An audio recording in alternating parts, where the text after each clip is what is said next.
કેવું કહેવાય નહીં, આપણા જન્માક્ષરમાં 16 ગુણે નથી મળતા, તોય આપણે લગ્નના 16 વર્ષ પૂરા કરી નાખ્યા હસતા ખેલતા, નહીં? સાચી વાત છે. અત્યારે તો હું જોઉં છું ને એવા બનાવો બને છે મોબાઈલમાં ને આપણે છાપામાં વાંચી કે 16 દિવસ ખાલી થયા હોય ને લગ્ન ને તોય છૂટાછેડાના બધા બનાવો બને છે.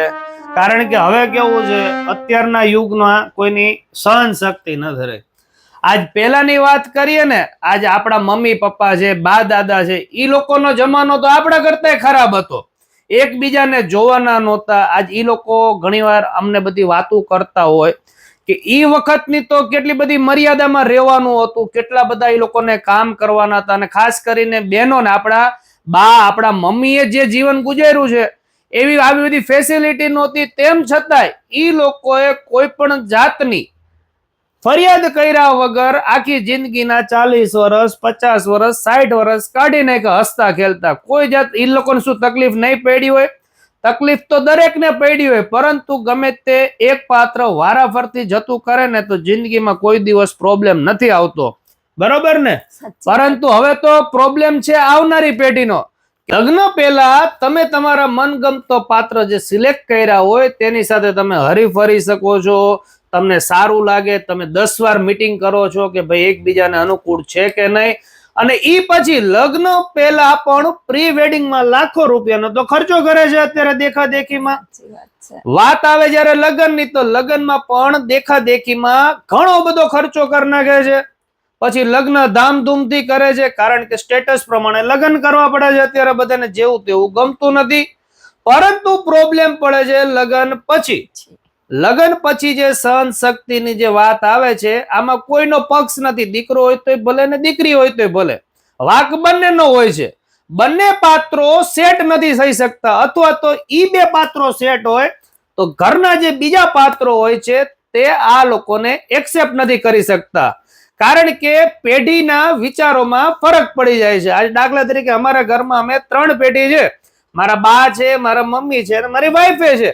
આ 3 પેઢી એક સાથે રહે છે. એટલે તમારા વિચાર શ્રેણી હોય, તમે જતું કરવાની તમારામાં જો ભાવના હોય તો તમે પણ એક સંયુક્ત ફેમિલીમાં રહી શકો છો. આજ મારો સન છે આરો, એ કઈ રીતે મોટો થઈ ગયો અમને ખબર નથી. એનું કારણ એક જ છે કે અમે સંયુક્ત ફેમિલીમાં રહી છીએ. પરંતુ અત્યારે પ્રોબ્લેમ ઈ છે કે મેરેજના થોડાક ટાઈમ પછી સહન શક્તિ ન હોવાના કારણે તરત જ કહી દે છે કે મારે નથી બનતું, મને નથી ફાવતું.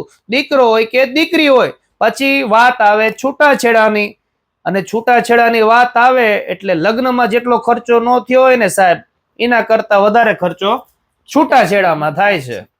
એટલે એક નાનકડો પ્રયાસ છે આ વિડીયોમાંથી કે આપણે આપણું નો વિચારો, આગળની પેઢીનો વિચારો કે ઈ લોકોને ઈ જમાનામાં કેટલી બધી તકલીફ પડી હતી, તેમ છતાંય તે લોકો ઘર સાચવીને રહ્યા છે. આ તમારે બહુ વધારે પડતી તકલીફ હોય તો નો ઇશ્યુ, નો ડાઉટ કે તમે છૂટા થઈ શકો છો. પરંતુ નાની નાની બાબતમાં, નાના નાના ઝઘડામાં, પતિ પત્નીના કે સાસુ વહુના ઝઘડા હોય, નણંદ ભોજયના ઝઘડા હોય કે A to Z, કોઈ પણ નાના નાના ઝઘડાના સમાધાન હોય જ છે.